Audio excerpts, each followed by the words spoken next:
जाते हैं, जैसे आपका वुड्स क्रिया हो गया, इसी में कैनिजारो क्रिया, सैंड मेयर क्रिया, डाइओजोनियम क्लोराइड से किस तरह से अब क्रिया करता है, इतने रिएक्शन जिसको हम कहते हैं केमिकल प्रॉपर्टी, यानी रासायनिक गुण के बारे में पढ़ना है और भौतिक गुण के बारे में। जो भी आपका एरिल हैलाइड है और एल्किल हैलाइड है, इसी में आपको पढ़ना है।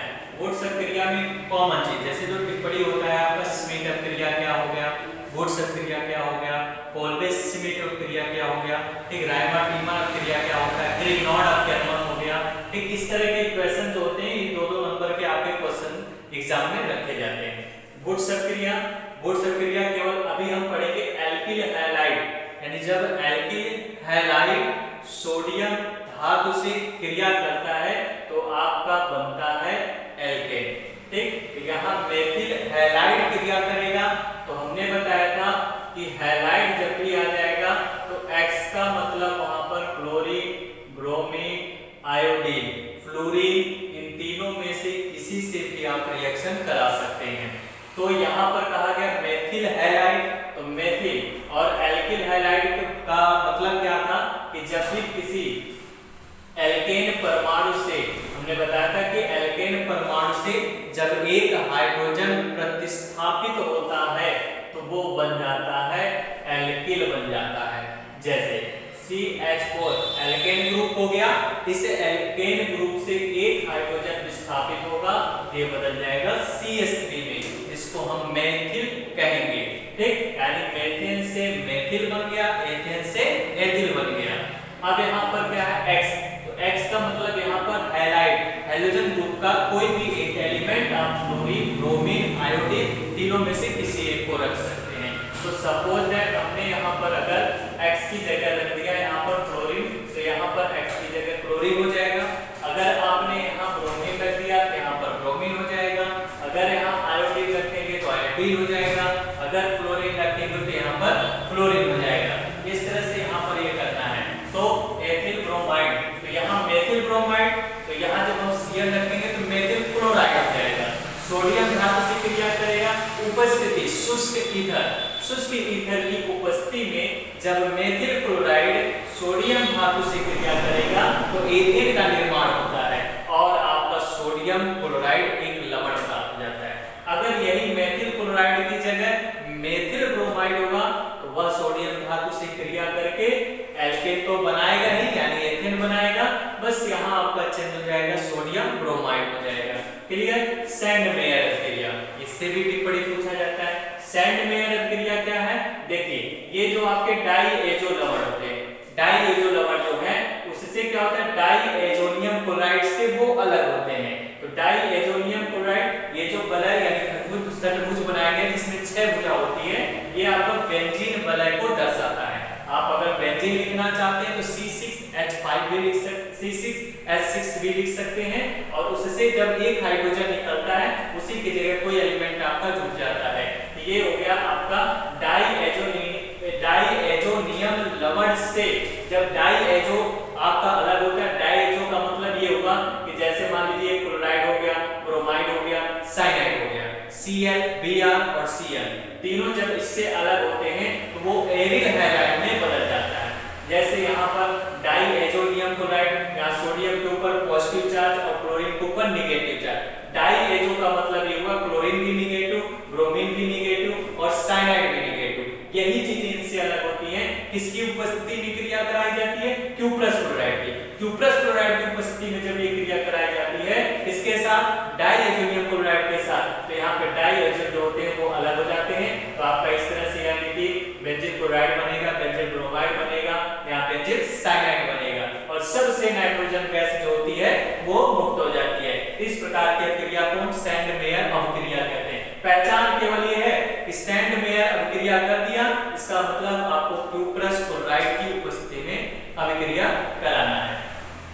नाभिक स्नेही प्रतिस्थापन अभिक्रिया क्या होती है, देखिए इसमें कह रहा है कि एरिल हैलाइड जो है वो एरिल हैलाइड नाभिक स्नेही प्रतिस्थापन अभिक्रियाओं के प्रति कम क्रियाशील होते हैं, क्योंकि इसमें हाइड्रोजन पर उपस्थित एकाकी इलेक्ट्रॉन युग्म बेंजीन वलय के पाई इलेक्ट्रॉनों के साथ अनुनाद करता है। एरिल हैलाइड एरिल का मतलब यही बेंजीन के साथ कोई भी आपका हैलोजन ग्रुप हैलाइड ग्रुप जुड़ा हुआ है, जैसे बेंजीन ब्रोमाइड हो गया, ठीक, या बेंजीन क्लोराइड हो गया, बेंजीन साइनाइड हो गया, कह रहा है उससे एरिल हैलाइड यानी इसी में से नाभिक स्नेही प्रतिस्थापन क्रियाओं के प्रति कम क्रियाशील होता है। यानी ये जो एरिल हैलाइड है ये नाभिक स्नेही प्रतिस्थापन क्रिया से कम क्रियाशील होता है। क्यों होता है? क्योंकि इसमें हैलोजन पर उपस्थित एकाकी इलेक्ट्रॉन युग्म बेंजीन वलय, एकाकी मतलब एक इलेक्ट्रॉन युग्म यानी इलेक्ट्रॉनों का जोड़ा बेंजीन वलय के साथ, यानी ये जो बेंजीन वलय बना है इसके साथ हमेशा पाई इलेक्ट्रॉनों के साथ अनुनाद करते रहते हैं, ठीक, अनुनाद करते रहते हैं। इससे इसमें क्या होता है कि CX बंध में आंशिक द्विबंध के गुण आ जाते हैं। CX बंध का मतलब ये हुआ कार्बन और X मतलब आपका हैलाइड ग्रुप यानी क्लोरीन ब्रोमीन आयोडीन।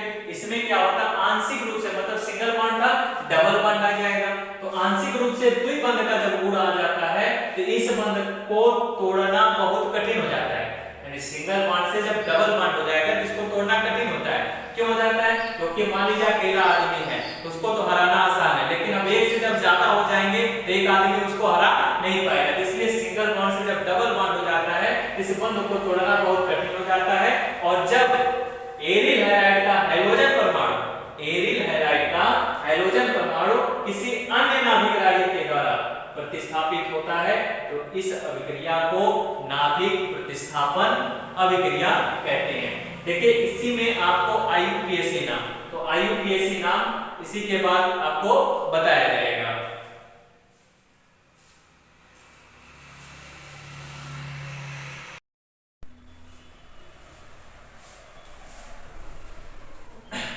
क्लोरोबेंजीन का हैलोजनीकरण, सल्फोनीकरण, नाइट्रीकरण या फ्रीडल-क्रॉफ एल्किलीकरण अभिक्रिया।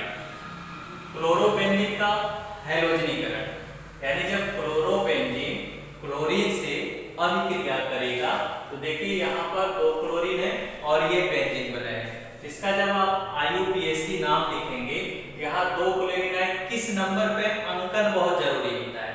तो यहाँ देखिए पहला और ये दूसरा, इसका अगर नामकरण करेंगे तो हम ये कह सकते हैं 1 2 पर डाई क्लोरो बेंजीन,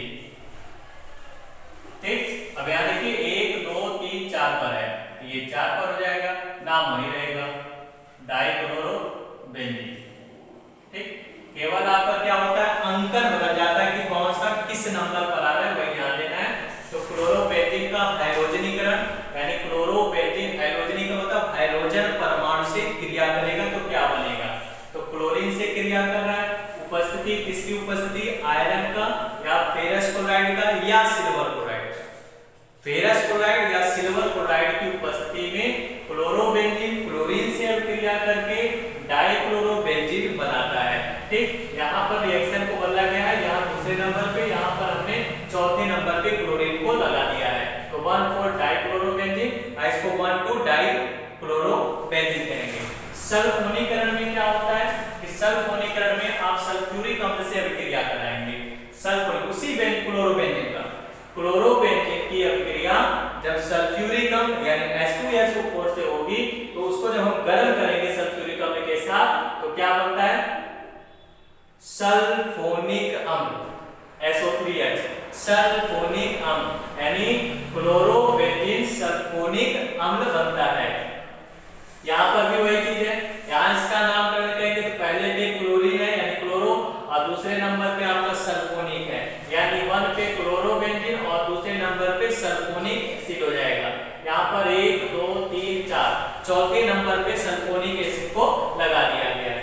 नाइट्रीकरण में क्या होता है कि जब क्लोरोबेंजीन नाइट्रिक अम्ल से क्रिया करेगा HNO3 से अभिक्रिया करेगा तो यहाँ पर देखिए नाइट्रिक अम्ल बनता है तो नाइट्रो बन जाएगा, बेंजीन नाइट्रो, 1 पर क्लोरीन है दूसरे पे यहाँ पर चौथे नंबर पे आ गया। तो केवल क्या हो रहा है कि अंकन चेंज हो रहा है, सबकी क्लोरोबेंजीन की क्रिया जो होती है क्लोरीन से कराएंगे तभी सल्फोनिक सल्फ्यूरिक अम्ल से, नाइट्रीकरण में नाइट्रिक अम्ल से, यानी क्लोरोबेंजीन जो है क्लोरीन से क्रिया किया तो डाइक्लोरोबेंजीन, सल्फ्यूरिक अम्ल से क्रिया सल्फोनिक एसिड, कम से क्रिया कर देगा तो नाइट्रस में बदल जाएगा। ठीक, फ्रीडल क्रॉप इसमें क्या है कि ये हमेशा एल्युमिनियम क्लोराइड की उपस्थिति में अपक्रिया कराई जाती है। किसकी कराई जाएगी? क्लोरोबेंजीन की अपक्रिया मेथिल क्लोराइड से कराई जाएगी निर्जल एल्युमिनियम क्लोराइड की उपस्थिति में। तो आपका आर्थो का क्लोरोटॉल्यून बनता है और यहाँ पैरा क्लोरोटॉल्यून बनता है। आर्थो मतलब ये दूसरे नंबर पे आ गया है, 1 2 3 चौथे नंबर पे जब मेथिल आ गया तो उसी को हम पैरा बोल देते हैं। ठीक, इसी तरह से आर्थो पैरा आप बोल सकते हैं। तो क्लोरोबेंजीन मेथिल क्लोराइड से क्लोरोबेंजीन मेथिल क्लोराइड से क्रिया करेगा तो क्या बनेगा?